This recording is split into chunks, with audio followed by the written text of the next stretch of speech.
बच्चों, आप सभी का स्वागत है मेरे YouTube चैनल SCI कृषि संस्थान पे। और बेटा मैं हूं आपका सत्येंद्र सिंह। आज हम बात करने वाले हैं बहुत ही महत्वपूर्ण चैप्टर के बारे में और जिसका नाम है हॉर्टिकल्चर। आप हिंदी में इसे उद्यान की या बागवानी भी कहते होंगे। अगर अब मैं बात करूं ये कितना महत्वपूर्ण चैप्टर है तो बेटा मैं ये बोलना चाहूँगा, आप कोई भी स्टेट वाला एग्जाम देने जाएं, कोई भी सेंट्रल एग्जाम देने जाएं, AMU हो या BHU हो, अपन सबसे बड़ा टॉप मोस्ट एग्जाम दें ICR, या फिर एज वेल एज अपन जब जॉब वाला एग्जाम देखते हैं ADO, FO, बैंकिंग, कुछ भी एग्जाम हम जब देंगे, आप जो AG की बात करते हैं ना, एग्रीकल्चर आप जिसे बोलते हैं, यूं समझें उसका टॉप मोस्ट सबसे ज्यादा पूछे जाने वाले प्रश्न हॉर्टिकल्चर से ही होते हैं। जैसे कि एग्रीकल्चर में एग्रोनॉमी सेक्शन जितना इंपॉर्टेंट है, क्रॉप वाला सेक्शन जहां से बहुत ही क्वेश्चन पूछे जाते हैं, उससे कुछ ज्यादा महत्वपूर्ण सेक्शन हमारे लिए बनता है हॉर्टिकल्चर का। यूं कहें, अगर मैं एग्जांपल लेके बात करूं कोई भी एग्जाम की, जैसे कि मैंने ICAR एग्जाम देख लिया UG वाला बच्चों का, जिसमें कि 50 प्रश्न आते हैं एग्रीकल्चर के। इस 50 एग्रीकल्चर क्वेश्चन में से 35 टू 38 35 से 38 प्रश्न होते हैं AG में। कौन से सेक्शन से? क्रॉप सेक्शन से। रिमेनिंग 12 से 15 प्रश्न होते हैं एनिमल सेक्शन से। दोनों को मिला के बोलते हैं एग्रीकल्चर, ध्यान रखना, क्रॉप एनिमल दोनों को मिला के बोलते हैं। और 38-35 क्रॉप में से आप यूं समझें 15 से 18 या 20 क्वेश्चन तक पूछे जाते हैं हॉर्टिकल्चर से। तो यूं समझें ये क्रॉप सेक्शन का 50% हुआ। आप कोई भी एग्जाम देने वाली बात करें, चाहे आप IFO की तैयारी कर रहे हो या आप किसी एग्जाम में लिखा हुआ है जनरल एग्रीकल्चर, तो जनरल एग्रीकल्चर लिखा जरूर है, पर उसमें यही समझ लो कि हॉर्टिकल्चर का बहुत मेजर रोल है उसका। उसमें लिखा नहीं होगा नो डाउट, पर ये समझे अंडरस्टूड है कि उसमें हॉर्टिकल्चर से ज़्यादा प्रश्न आने ही हैं। तो बेटा ये तो मैं इसमें नहीं बोलूँगा कितना महत्वपूर्ण है। आप ये समझें, अगर आप रियल में कोई एग्ज़ाम की प्रिपरेशन कर रहे हैं, तैयारी कर रहे हैं, तो यूं समझ लो आपको उस एग्ज़ाम फाइट करने के लिए कम से कम हॉर्टिकल्चर पे कमांड होनी ही चाहिए। ठीक है, तो आज हम बात कर रहे हैं बेसिक लेक्चर की बात कर रहे हैं, फंडामेंटल ऑफ हॉर्टिकल्चर या बेसिक कॉन्सेप्ट ऑफ हॉर्टिकल्चर। हालांकि अगर मैं बात करूं कितने लेक्चर में खत्म करूंगा या कितना लेंथी सेक्शन है इसका, तो अगर मैं ये बोलूं आपसे कि 80 to 100 लेक्चर इसके होंगे, तो आप ये मत समझना इतने ज़्यादा लेक्चर कैसे हो सकते हैं। बेटा अगर रियल में कमांड करनी है pomology, olericulture, floriculture, preservation section, basic concept, ये सब मिला के देखेंगे तो 80 to 100 लेक्चर ही होते हैं। मैं मिनिमम कम करूंगा आपके लिए लेवल फर्स्ट के लिए, फिर भी मैं 10-10 लेक्चर लूंगा, तो यूँ समझ लें आपका 30 to 40 लेक्चर कहीं नहीं गए, इतने तो अभी लेने ही पड़ेंगे। और जैसे हम लेवल अप करेंगे 1, 2, 3, उसमें अपन लेवल को बढ़ाते बढ़ाते लेक्चर भी बढ़ाएंगे उनके, और उसके बारे में अन्य महत्वपूर्ण जानकारी भी ऐड करते रहेंगे, ध्यान रखना। ठीक है, तो बेटा आज हम लेने वाले हैं आपके सामने हॉर्टिकल्चर। पूरी क्लास सुनिएगा कि हॉर्टिकल्चर क्यों महत्वपूर्ण है, इसकी ब्रांचेस क्या है, इसे यूज क्यों कर रहे हैं, जो भी क्वेश्चंस अभी आए हुए हैं जनरल हॉर्टिकल्चर से वो कौन से आए हुए हैं, उनकी बात करने वाले हैं। ठीक है, तो बेटा जो बेटा पहली बार क्लास ले रहे हैं हॉर्टिकल्चर की आज पहली बार, वो ध्यान से सुनना। और लेकिन जो जानते हैं कॉन्सेप्ट, कोई दिक्कत नहीं, वो भी सुनते रहे, उनके लिए नॉलेज एक्स्ट्रा मिलेगा नो डाउट। ठीक है, तो आज हम बात करना है हॉर्टिकल्चर के बारे में बेटा। तो हॉर्टिकल्चर को हिंदी में क्या बोलते हैं सबको मालूम होगा मेरे ख्याल से। देखो बताने वाली बात नहीं है, हिंदी में याद करके मैं लिख देता हूँ। इसे हिंदी में उद्यानिकी बोल सकते हैं, या बहुत से लोग उसको बागवानी के नाम से भी जानते हैं।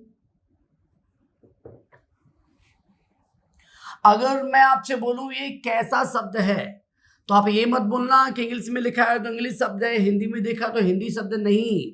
ना तो हिंदी भाषा का शब्द है, ना ही ये इंग्लिश भाषा का शब्द है।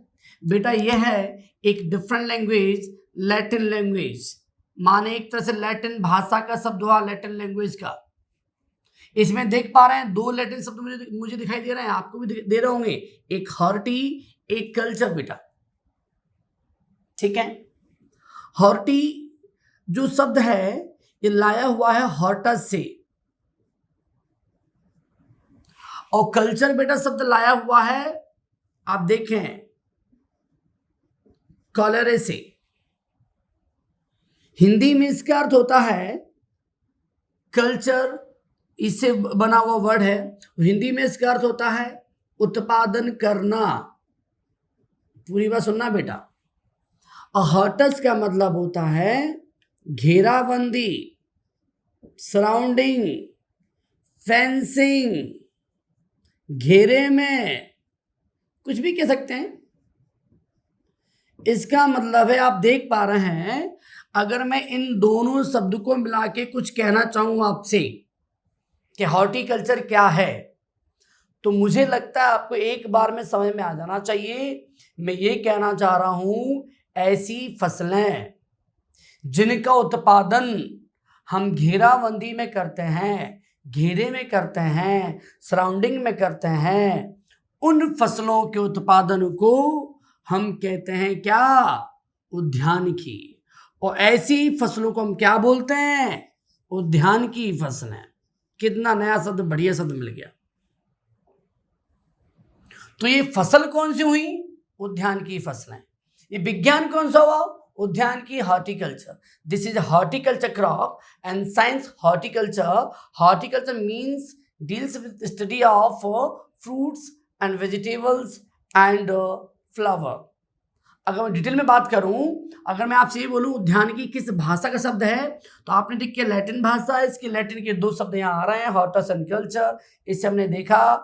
And horticulture also known as intensive farming, ये अच्छा शब्द है, देखिए अच्छी तरह से।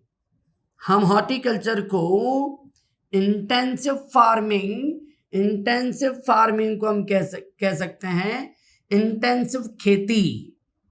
ठीक है, फार्मिंग माने बेटा क्या? खेती। अब आप बोलेंगे इंटेंसिव खेती क्या होता है? भैया खेती दो टाइप की होती थी, आपको मैंने बता चुका हूं। अगर आपने क्लास नहीं ली है बेसिक कॉन्सेप्ट की, तो आप देखें, एक लेक्चर होगा difference between horticulture and agronomy crop.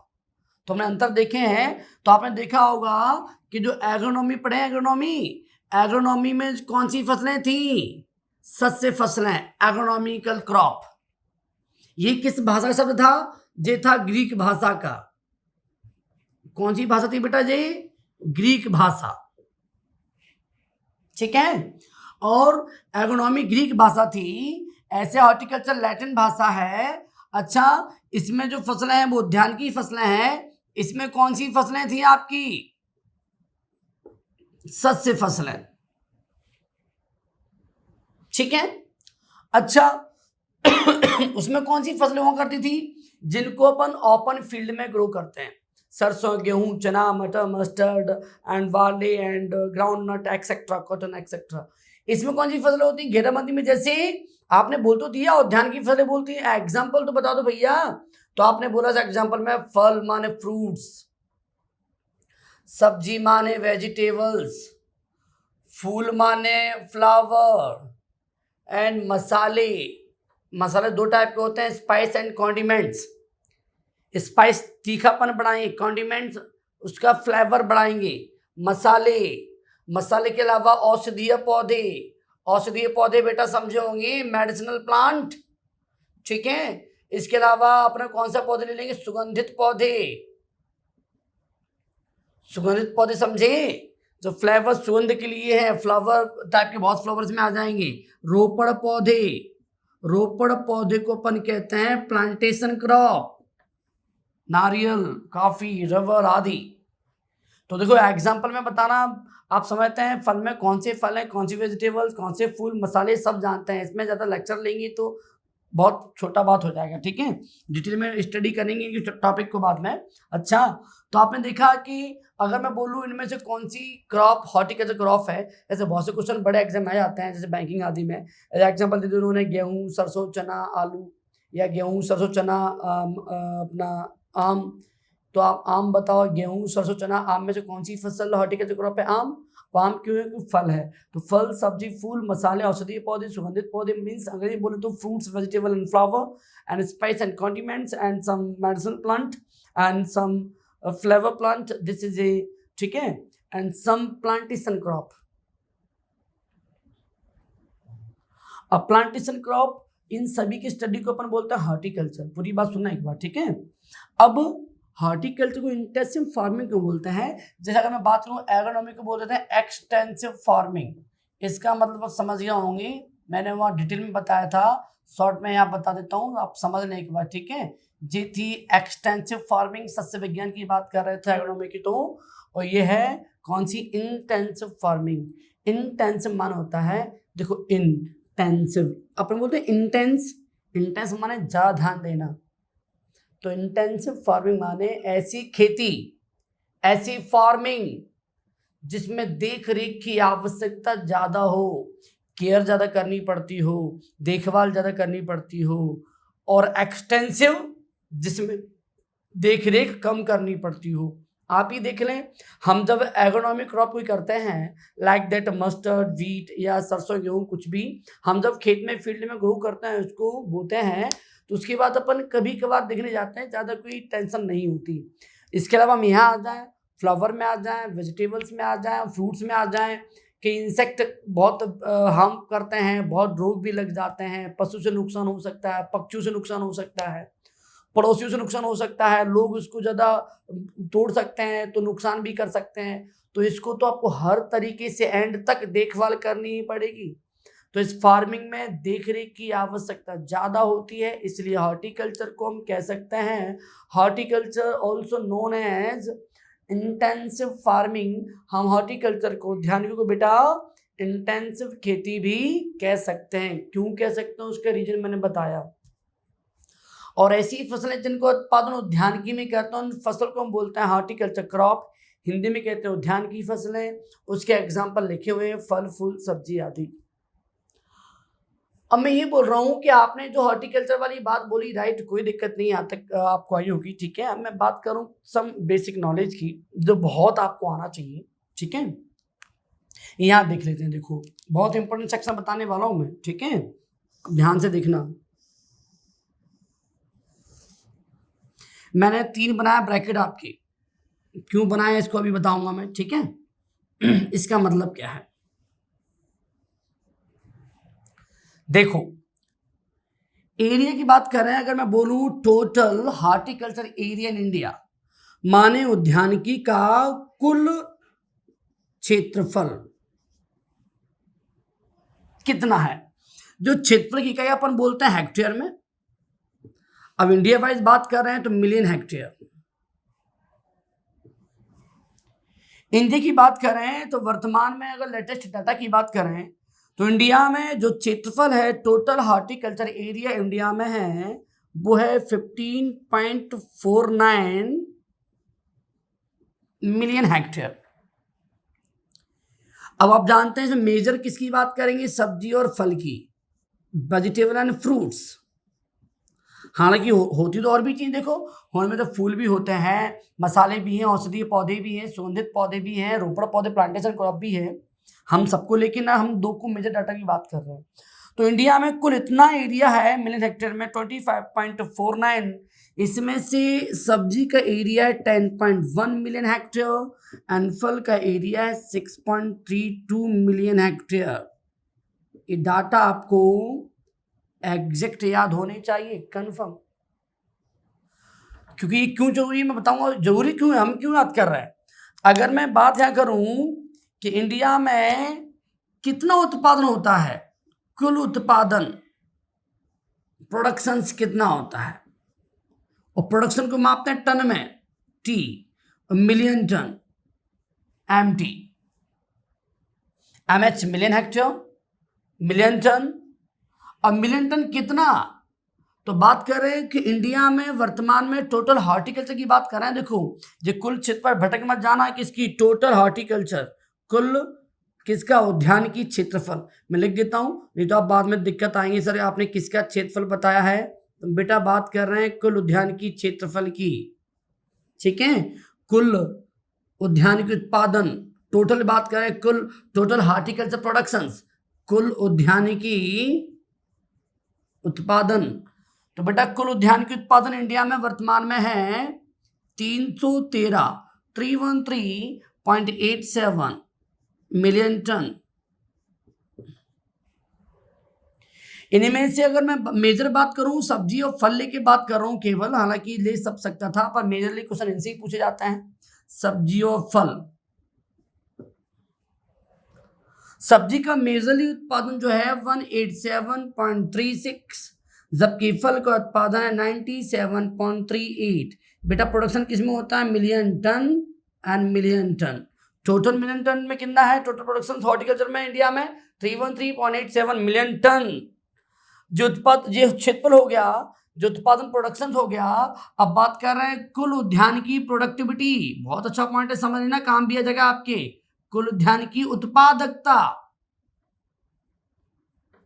देखो this is A production, this is A production, this is A area और दिस इज ए प्रोडक्टिविटी। अब आप बोलेंगे प्रोडक्शन प्रोडक्टिविटी में क्या अंतर है? प्रोडक्टिविटी, बहुत से लोग कंफ्यूज रहते हैं। आप समझ लीजिए मैं क्या समझाने वाला हूं, ये क्वेश्चन बहुत बार आ चुका है। मैं आपको समझा रहा हूं प्रोडक्शन में एंड प्रोडक्टिविटी में अंतर क्या है। Main difference between production and productivity. Production समान उत्पादन, आप ध्यान रखना, मैं एक शॉर्ट में बताऊं आपको। ऐसे मैंने आपसे बोला कि 300 टन उत्पादन हुआ, 300 टन। अब किसका हुआ छोड़ो, अपन नहीं बता रहा है किसका, क्या एग्जाम्पल समझा रहा हूं। मैंने बोला 300 टन उत्पादन हुआ। अब आपने 300 टन हुआ, सर ने ये तो नहीं बताया कितने में हुआ, 1 हेक्टेयर में हुआ कि 2 हेक्टेयर में हुआ, कितने में, ये तो नहीं मैंने मेजर में मतलब को आपको मेंशन किया कि भाई ये इतने हेक्टेयर में हुआ। केवल अगर इतना बात हो रहा है कि इतना हुआ तो दिस इज प्रोडक्शन। अगर मैं ये बोल रहा हूं बेटा 20 हेक्टेयर में हुआ, 300 हुआ पर 20 हेक्टेयर में हुआ, this is a productivity. Simple सी बात। ऐसे मैंने बोला बेटा मेरे खेत में 3 बीघा में 15 कुंटल गेहूं हुए, तो बीघा माने मैंने एरिया भी बता दिया आपको, और 15 कुंटल हुआ मैंने उत्पादन भी बता दिया। तो उत्पादन एरिया दोनों की बात हो, जो है प्रोडक्टिविटी। ओके, मैं बोलो 15 कुंटल हुआ, मुझे कितने में हुआ, तो दिस प्रोडक्शन। एक और तरीका समझाता हूं आपको। एक खेत में, एक खेत है मेरा 1 बीघा या 1 हेक्टेयर मेरे पास जमीन है। 1 हेक्टेयर में मैंने किया कोई मैंने सरसों कर दी, और 1 हेक्टेयर में मैंने किया गेहूं। यूं समझते हैं, मैंने 1 हेक्टेयर 2 जगह मैंने डिवाइड किया। 1 हेक्टेयर दोनों में मैंने गेहूं उगाए, इसमें भी गेहूं है, इसमें भी गेहूं है। या अपन हॉर्टिकल्चर की बात कर लो, इसमें भी आलू है और इसमें भी आलू है। इस 1 हेक्टेयर में हुआ आलू कितना? 20 कुंटल। बात समझना। और इस 1 हेक्टेयर में हुआ 30 कुंटल। जमीन बराबर है, एरिया बराबर है, 1 हेक्टेयर। प्रोडक्शन इसमें 20 कुंटल 30 कुंटल। तो बताओ किसकी प्रोडक्टिविटी ज्यादा? तो भैया इसकी प्रोडक्टिविटी ज्यादा, क्योंकि इसमें 1 हेक्टेयर में 30 कुंटल हुआ। तो इस वजह से हम ये पता कर लेते हैं, अगर आप प्रोडक्टिविटी नहीं जानते होते, प्रोडक्शन होना बड़ी बात नहीं है। मैंने बोला 15 क्विंटल प्रोडक्शन हुआ, ये बड़ी बात नहीं हो सकता। 100 बीघा में 15 क्विंटल होता तो नुकसान होता ना। तो हम प्रोडक्शन से ज्यादा ध्यान रखते हैं प्रोडक्टिविटी कैसी है। तो प्रोडक्टिविटी हमेशा ज्यादा होनी चाहिए। प्रोडक्शन से मतलब नहीं है, प्रोडक्शन तो हो सकता है 1000 क्विंटल हो गया हो। अब ये तो 1000 क्विंटल कितने में भैया, हो सकता है 1000 बीघा में 1000 क्विंटल हुआ तो नुकसान नहीं होगा आपका। मेरा मतलब यह है कि प्रोडक्शन अलग चीज है, प्रोडक्टिविटी अलग चीज है। तो क्वेश्चन ये आया हुआ है कि प्रोडक्शन की यूनिट क्या है, तो प्रोडक्शन यूनिट है भैया मिलियन टन, और एरिया की मिलियन हेक्टेयर। तो बताओ प्रोडक्टिविटी की यूनिट क्या है, तो भैया प्रोडक्शन अपॉन एरिया। माने प्रोडक्शन को अपन क्या मापते हैं? टन में, और एरिया हेक्टेयर में। तो टन पर हेक्टेयर। आप टन पर हेक्टेयर क्यों, आप कुंटल पर एकड़, अगर आप बीघा में मापते हैं तो कुंटल पर बीघा आप जिसमें मापते हैं। मतलब अपन को ध्यान रखना है, ऊपर क्या लेना अपन को, ऊपर हमको लेना है क्या? Productions, P for productions, A for area. This is a unit of productivity. अगर मैं प्रोडक्शन को माप रहा हूँ टन में और एरिया को माप रहा हूँ हेक्टेयर में, तो ton per hectare, this is a unit of productivity. ठीक है। अब ये इंडिया में कितनी प्रोडक्टिविटी है, हमारे सॉइल में कितना प्रोडक्टिविटी देखा जाता है, ओवरऑल एवरेज बात करें तो ये एवरेज प्रोडक्टिविटी इंडिया में होता है फ्रूट्स वेजिटेबल, मतलब टोटल हॉर्टिकल्चर की बात कर रहे हैं प्रोडक्टिविटी की, तो वो है 17.3 मिलियन टन पर मिलियन हेक्टेयर। आप खुद देखो, मैंने क्या वो टन पर हेक्टेयर बोलना पड़ेगा मुझे, हम मिलियन से मिलियन क्रॉस कर सकते थे, हम टन पर हेक्टेयर बोल सकते थे, पर भैया प्रोडक्शन बाय बात कर रहे हैं, टोटल अपन बात कर रहे हैं पूरा उसमें, ठीक है, टन पर हेक्टेयर। चलो कोई दिक्कत नहीं है, ठीक है, यूनिट अपने क्या निकाला, टन पर हेक्टेयर। और 17.3 में से अगर मेजरली बात करें प्रोडक्टिविटी किसकी ज्यादा है, सब्जी की प्रोडक्टिविटी ज्यादा है कि फल की उत्पादकता ज्यादा है? तो बेटा सब्जी की उत्पादकता निकलती है 7.6 टन पर हेक्टेयर और इसकी निकलती है 11.3 टन पर हेक्टेयर। अब आप देखें, अगर मैं आपसे बोलूं कि बेटा फल सब्जी में से प्रोडक्टिविटी किसकी ज्यादा है, क्या आप क्या उगाएं कि कम से कम जमीन में अधिक उत्पादन हो, तो देख पा रहे हैं सब्जी की प्रोडक्टिविटी कुल प्रोडक्टिविटी से भी ज्यादा होती है। Average productivity 17.6 ton per hectare, इतना उत्पादन एक हेक्टेयर में होगा एवरेज औसतन। अगर हम बात करें एग्रोनॉमिक क्रॉप की बात करें उसकी तो बहुत ही कम है, और भी फसल की बात उसकी और भी कम है। तो बेटा तभी तो सरकार ने दो चीज की स्थापना की है, एक किया है एनएचएम और एक किया है एनएचबी। एनएचएम बोले तो नेशनल हॉर्टिकल्चर, एनएचएम बोले तो नेशनल हॉर्टिकल्चर मिशन, और एनएचबी बोले तो नेशनल हॉर्टिकल्चर बोर्ड। अब ये दोनों क्या चीजें हैं, हम 2 मिनट इसको साफ कर दें, ठीक है बेटा, फिर आपको बता रहे हैं, ठीक है। मैं हटा देता हूं बेटा इसको, आप फटाफट डाटा जल्दी लिख लीजिएगा, जल्दी डाटा में जल्दी, आप जल्दी लिखो डाटा, जल्दी फटाफट डाटा, डाटा बहुत इंपॉर्टेंट है, लेटेस्ट डाटा है भैया, बहुत इंपॉर्टेंट है, बहुत काम आएंगे आपके,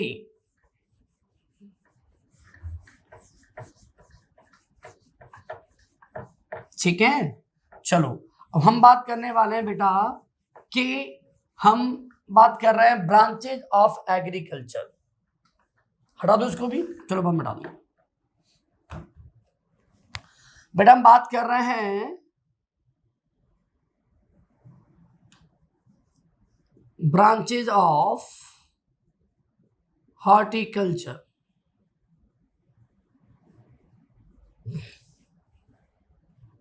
तो बेटा मेजरली इसकी, वैसे मैं 4 ब्रांच आपके साथ लिख रहा हूं, हालांकि ब्रांच तो और भी हैं, पर मेजर ब्रांच की बात कर रहा हूं। जैसे एक ब्रांच है फल विज्ञान,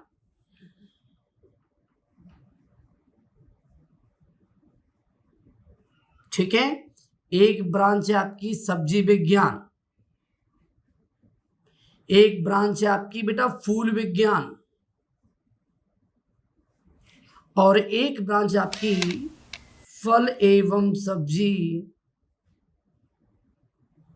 परिरक्षण। हम इसको या करके लिख सकते हैं, या खाद्य प्रौद्योगिकी। तो बेटा अगर मैं बोलूं मेजर ब्रांच कितनी है, तो आप बोलेंगे 4 ब्रांच मेजर है, फल विज्ञान, सब्जी विज्ञान, फूल विज्ञान एंड फल एवं सब्जी परिरक्षण। हालांकि ब्रांच तो और भी हैं, एक हम बात करें ऑइनोलॉजी, ऑइनोलॉजी क्या है बात करेंगे, एक ब्रांच यहाँ पे जैसे कि लैंडस्केप गार्डनिंग,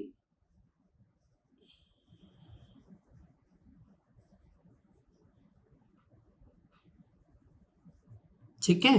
हालांकि ब्रांच ये भी ब्रांच ऑफ हॉर्टिकल्चर है। आयोलॉजी में हम बात करेंगे ऐसे प्लांट की जो वाइन मेकिंग में काम आएंगी, वाइन बनाने में काम आएंगी। और लैंडस्केप गार्डनिंग में हम अध्ययन करते हैं, लैंडस्केप माने बगीचे का, लैंडस्केप का माने हम बात करें लॉन का, स्टडी ऑफ लॉन का। आप देखे होंगे कभी होटल या कभी आप रेस्टोरेंट में गए होंगे, तो रेस्टोरेंट में जो आपको जमीन का कुछ हिस्सा हरा भरा दिखाई देता होगा लॉन की वजह से, या फिर आपने देखा होगा हम लोग रोड के बीच में देखते हैं फेंसिंग होता है। तो अपन जो स्टडी करते हैं, study of ornament horticulture, landscape gardening का, तो ये भी एक टाइप की अनदर ब्रांच है, ब्रांच ऑफ हॉर्टिकल्चर। पर 4 है मेजर ब्रांच जिसको आप बहुत ज़्यादा सुने होंगे, ठीक है। आपको अच्छा क्वेश्चन कैसे आते हैं आप वो सुन लीजिए फटाफट। अच्छा,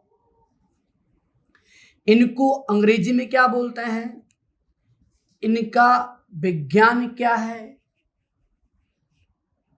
ठीक है। विज्ञान के अलावा इनका विज्ञान क्या है, इनका स्थान क्या है,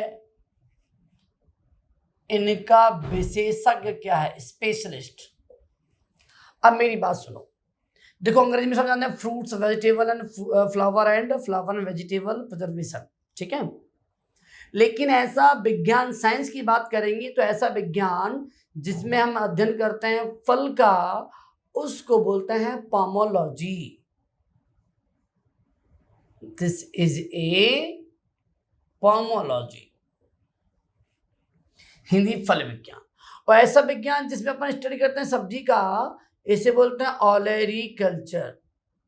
डिटेल में जिसको भैया देखना हो, मैं लेक्चर ले चुका हूँ ब्रांचेज ऑफ एग्रीकल्चर, वहां पे आपको हॉर्टिकल्चर एंड हॉर्टिकल्चर के अध्ययन में ये सब मिल जाएगा, ठीक है। फूल के अध्ययन को या फूल विज्ञान को बोलते हैं फ्लोरिकल्चर, ठीक है बेटा, ओके। एंड फल एवं सब्जी परिरक्षण को बोलते हैं फ्रूट एंड वेजिटेबल प्रिजर्वेशन, या इसको बोल सकते हैं फूड टेक्नोलॉजी। एक ही बात है, ठीक है। या करके और स्थान की बात करूं, आप बताएं जहां फल उगाए जाते हैं, फल का तो उसे क्या बोलते हैं आप बताएंगे? वेरी गुड, जहां फल करते हैं दिस इज ए बगीचा, बगीचे को बोलते हैं ऑर्चार्ड। पार्क मत बोल देना, गार्डन मत बोल देना। जो कौन सा बगीचा मालूम है? जो फल वाला बगीचा है। गार्डन माने बगीचा नहीं होता, गार्डन में अलग मीनिंग है। जहां सब्जी करते हैं वो है सब्जी फार्म, वेजिटेबल गार्डनिंग बोल सकते हैं, सब्जी फार्म। फ्लोरिकल्चर जब फूल उगाते हैं वो गार्डन या पार्क। बेटा जहां हम ऐसा काम करते हैं जहां फल सब्जी को लंबे समय रखते हैं, जिसका प्रिजर्वेशन करते हैं, जिनका परिरक्षण करते हैं बेटा, उसको बोलते हैं कैनिंग फैक्ट्री।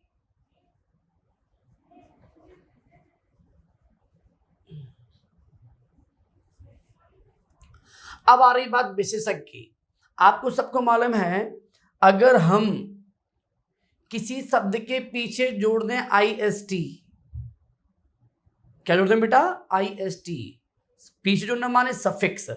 तो अगर हम किसी शब्द के पीछे ज्यादा, सबके बाद नहीं, किसी में अपने आप जुड़ा होगा, अगर हम जोड़े अलग से तो बोल रहे हैं, अगर IST सफिक्स बना के जोड़ रहे हैं तो उसका अर्थ होता है विशेषज्ञ, स्पेशलिस्ट। जैसे मैंने बोला कार्डियोलॉजिस्ट, कार्डियो माने हार्ट, लॉजिस्ट इस्ट बाद में IST आ गया तो माने हृदय रोग, ये हृदय संबंधी विशेषज्ञ। मैं बोला हॉर्टिकल्चरिस्ट, अगर आपने PG किया है हॉर्टिकल्चर से, आपने कोई हासिल की है योग्यता UG PG हॉर्टिकल्चर से स्पेशल, तो यू आर ए हॉर्टिकल्चरिस्ट। आपने एग्रोनॉमी में कोई अच्छा किया एग्रोनॉमी में, तो यू आर एग्रोनॉमिस्ट। आप टाइपिंग कर रहे हैं बहुत अच्छी, टाइपिस्ट। अब बताएं किसी भी चीज में आप अगर IST लगा दें तो विशेषज्ञ हो जाता है। अब देखना, जिस व्यक्ति ने माना कि MSc पोमोलॉजी से किया है या उसने और अच्छी योग्यता पोमोलॉजी में हासिल की है, तो दिस इज ए पोमोलॉजिस्ट। तुम उसे क्या बोलेंगे बेटा? पोमोलॉजिस्ट। जो हिंदी मीडियम वाले हैं दिक्कत नहीं है भैया, मैं हिंदी में लिख दूं पोमोलॉजिस्ट, कोई दिक्कत नहीं है, ठीक है। तो उसे बोलेंगे पोमोलॉजिस्ट ही। लो इतना हो गया, इतना तो आप समझ ही सकते हैं ना, बार बार दोनों में लिखूंगा दिक्कत हो जाएगी, ठीक है। ऑलरिकल्चर में किया तो ऑलरिकल्चरिस्ट, ऑलरिकल्चरिस्ट। आप बात समझे? मैंने फ्लोरिकल्चर में किया है तो फ्लोरिकल्चरिस्ट।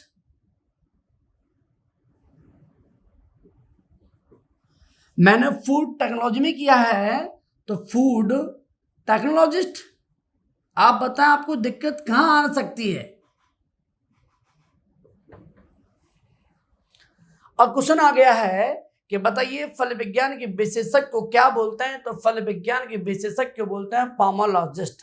अरे फल विज्ञानी क्यों, हम किसी के भी बना सकते हैं, बस बाद में क्या ध्यान रखो, आप उस विशेष, अगर आपको स्पेशलिस्ट बनाना है, अगर विशेषज्ञ बनाना है तो पीछे बस IST जोड़ दो, वो उस विषय का, उस जानकारी का स्पेशलिस्ट हो जाता है, ठीक है। तो हम बात कर हॉर्टिकल्चर क्या है। Horticulture branch of agriculture. Horticulture अलग से नहीं आता, ये एक प्रकार की शाखा है किसकी, एग्रीकल्चर की, कृषि की। इसकी 4 ब्रांचेज मेजर देखी, हालांकि और भी ब्रांचेज यहाँ हो सकती हैं। उसके अलावा सम फंडामेंटल देखा इसके बारे में, एरियाज देखा, प्रोडक्शन देखा एंड प्रोडक्टिविटी देखी। अब हम कुछ बिंदु पे बात करने वाले हैं, बस आप वो ध्यान से सुन लीजिएगा, ठीक है। उसके लिए थोड़ा बोर्ड मुझे साफ करना पड़ेगा, क्लीन करना पड़ेगा, तो जगह खाली करनी पड़ेगी। फटाफट आप देख लीजिए, जब तक जल्दी से आप देख लें इसको।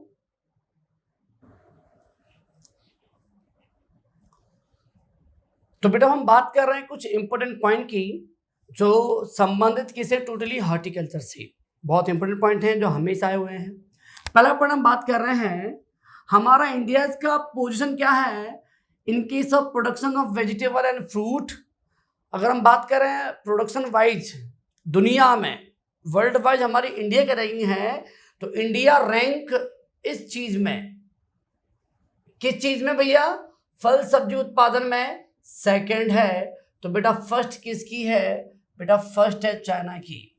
तो India second rank after China. China का फर्स्ट रैंक है और इंडिया का हमारा सेकंड रैंक है।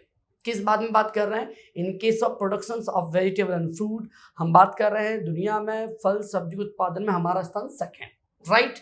ध्यान सुनना, ना दिक्कत हो फटाफट कमेंट करना, मैं दोबारा बता दूं कोई दिक्कत नहीं है, शॉर्ट में बता रहा हूँ बेटा। अगर मैं पूरा लिखना स्टार्ट कर दूंगा बेटा तो फिर क्लास लेंदी हो जाएगी और मजा भी नहीं आएगा, देखिए, ठीक है।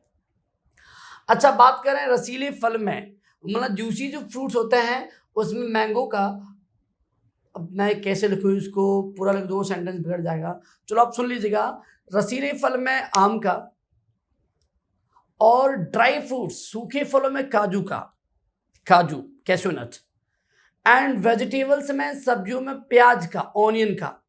एक्सपोर्ट बहुत करते हैं, तो अगर मैं एक्सपोर्ट की बात करें तो जूसी फ्रूट्स में मैंगो माने आम, ठीक है, और अपना सूखे फल में कैशूनट काजू, और वेजिटेबल्स में ऑनियन, ऑनियन माने प्याज का एक्सपोर्ट बहुत करते हैं मेजरली। नंबर 3, आपको मालूम है वर्ल्ड वाइज, अगर हम बात करें वर्ल्ड वाइज दुनिया में जो मैंगो हमारे यहाँ होता है, कहते हैं मैंगो पूरे दुनिया का हमारे इंडिया में होता है 58 से 60%। सोचिए दुनिया में हम मैंगो को बोलते हैं क्या, किंग ऑफ फ्रूट, फलों का राजा। तो ये में बहुत प्राउड होता है कि जो फलों का राजा है उसका प्रोडक्शन दुनिया में जितना आम होता है उसका इतना % भाग अकेले इंडिया में होता है। दुनिया में जितना काजू होता है उसका अकेले 34% इंडिया में होता है। और ऑनियन के अलावा बात करें अगर हम बनाना की, बनाना केला, जितना केला दुनिया में होता है उसका 14 से 15% भाग बेटा अकेले इंडिया में होता है। सोचिए कितने इंपॉर्टेंट पॉइंट हैं। जितना आम दुनिया में हो रहा है उसका वर्ल्ड वाइज, जी कहाँ की बात, इंडिया में जी कहाँ हो रहा है भैया, इंडिया में। सेंटेंस देखो पूरा बना नहीं रहे अपन, आप समझ रहे, ठीक है, अपन बोल रहे हैं, आप सुनते रहे, आप देखते रहे, तो आप पॉइंट को अपने भाषा में लिख सकते हैं शॉर्ट फॉर्म में, ठीक है। मैं लिखूंगा पूरी बात को तो ये नोट्स हो जाएंगे, फिर क्लास कहाँ रही। फिर नोट्स आप चाहिए हो तो लिंक में आप जाएं, डिटेल में बहुत नोट्स मिल जाएंगे, कोई दिक्कत नहीं है। पर मैं बात करूं जो पॉइंट बहुत ज़्यादा पूछे जा रहा है, रिपीट हो रहा है यूजी वाले एग्जामों में, ठीक है।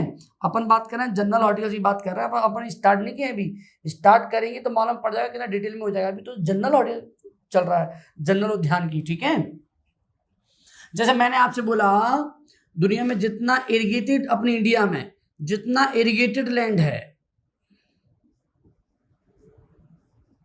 जितना सिंचित जमीन है, उस पूरे सिंचित जमीन के आप सुनना मात्र 4 से 5% भाग में ही हॉर्टिकल्चर क्रॉप होती है। अब सोच कितनी वैसी बात है, इतनी कम जगह में अपन करते हैं इंडिया में। और जबकि बात करें एक्सपोर्ट में, इतना भाग है सिंचित जमीन के, इतने भाग में करते हैं अपने इंडिया में हॉर्टिकल्चर क्रॉप का प्रोडक्शन।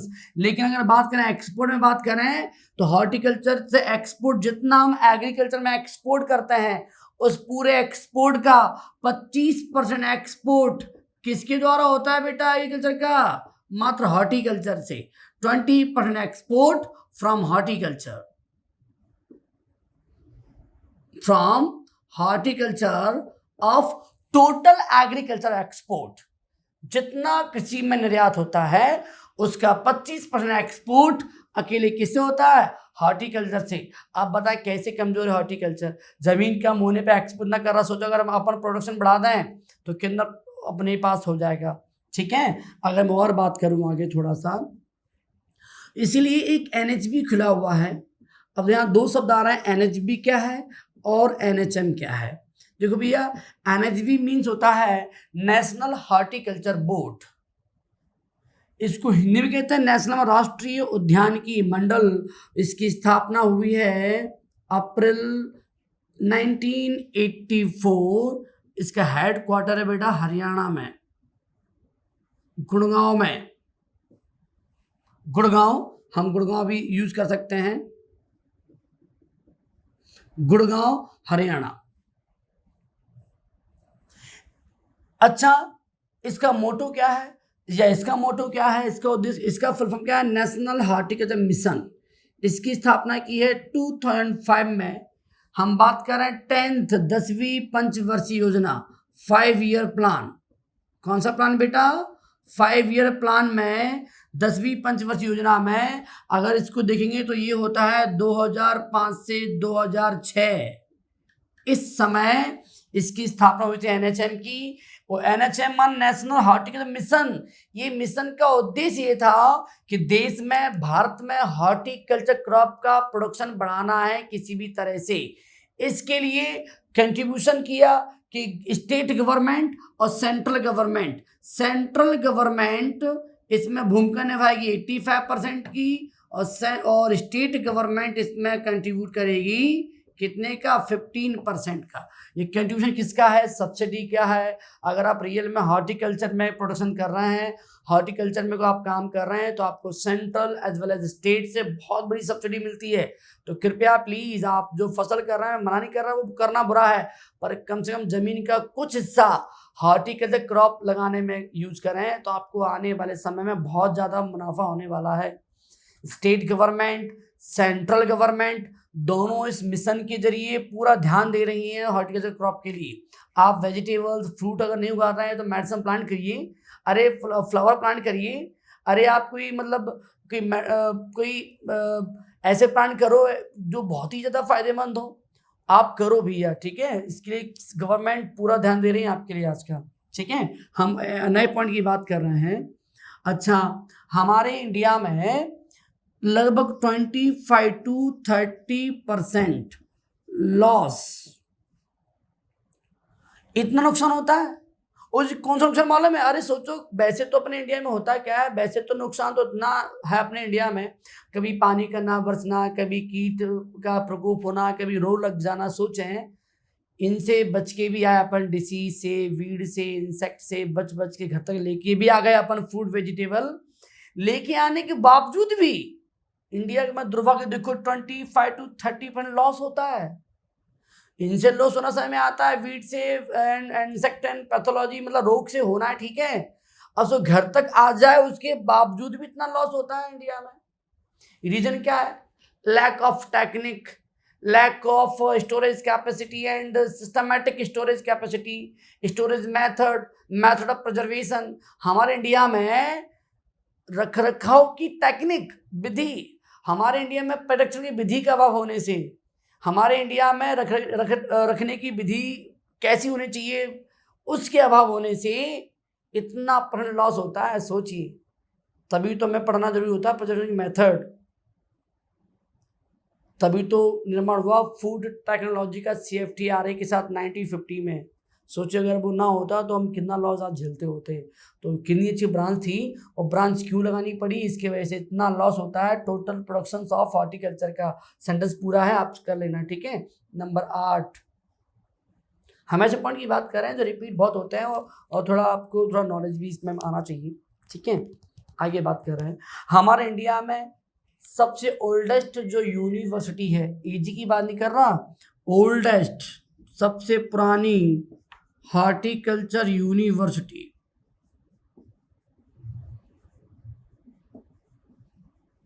In India.